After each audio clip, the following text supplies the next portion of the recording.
Hello, everybody. My name is Mark Monroe, and I'm currently in Beijing, China. It's it's morning here, and I'm just getting ready to be off to work with my two boys. So I'm recording this lightning talk for you so you can have an overview of what I've been working on the past couple of months.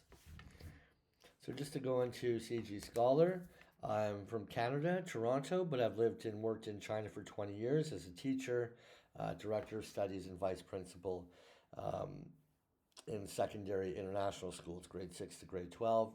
I'm a doctoral EDD candidate with the University of Illinois Urbana-Champaign in the Center for Global Studies and Education. And what else do you know about me? My main focus is international globalized studies, international education, higher international education.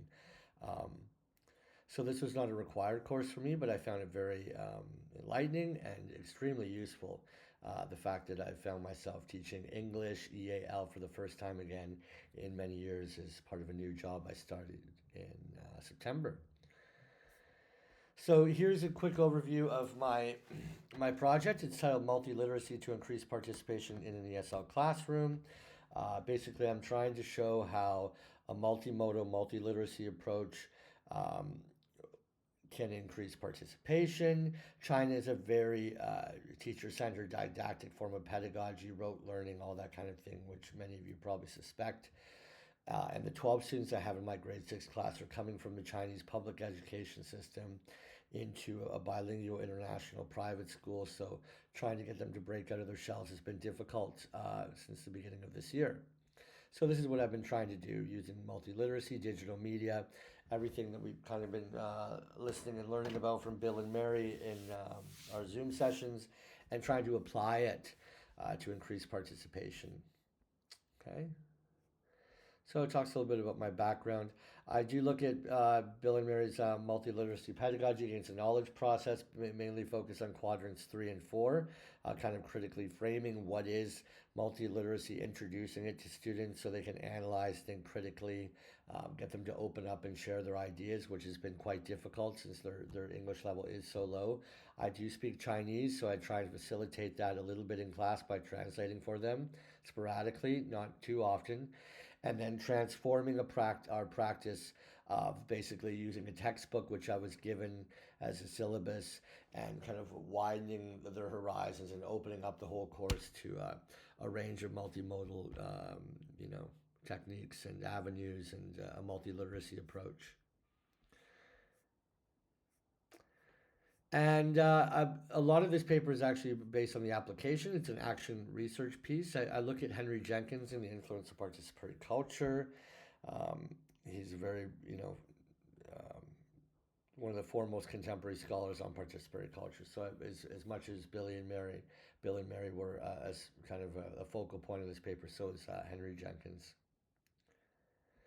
And as someone who's kind of a late generation Xer, trying to keep abreast and up to date with digital media, AI, and all that, this was kind of an eye-opening project for myself. So I tried various means of doing this. I played guitar, which I've done before, but I used a screen behind me as well and used lyrics and tried to make it as digital and interactive as I could. Students have tablets at school, so we used a website called Kahoot, Kahoot. Instead of just giving them a paper hard copy book or the textbook, I did a lot of digital reading with them, a multiliteracy approach where they're listening to text, they're reading text, and they're answering questions on their tablet as opposed to just a textbook. So they were quite into that. And then something like grammar, which can be extremely boring. Website eslgamesworld.com, where you can physically go and touch the answer and move it into the space to complete the sentence. So I would do this, and then eventually I'd have students coming up to the board.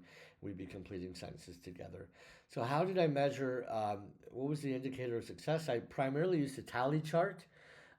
Very simple, very basic. And I'm aware there are other things called Class Dojo, which is digital media, but I wanted to use this as a very traditional kind of authentic determiner of success and participation. So I actually had it, if you can see on the board right here, and every time a student had their hand go up, I would give them a little tally mark, And by the end of the month, if they had 10, they would score a 10 out of 10 for participation in September or October or November.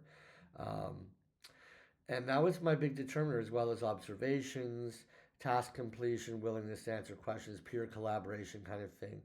And I think by the end of the month, each month, students all had 10 out of 10. So it was really a great success, and helped me in my own practice as much as their own learning, and opening up a whole bunch of avenues digitally, um, singing songs, using websites, Kahoots, their tablets.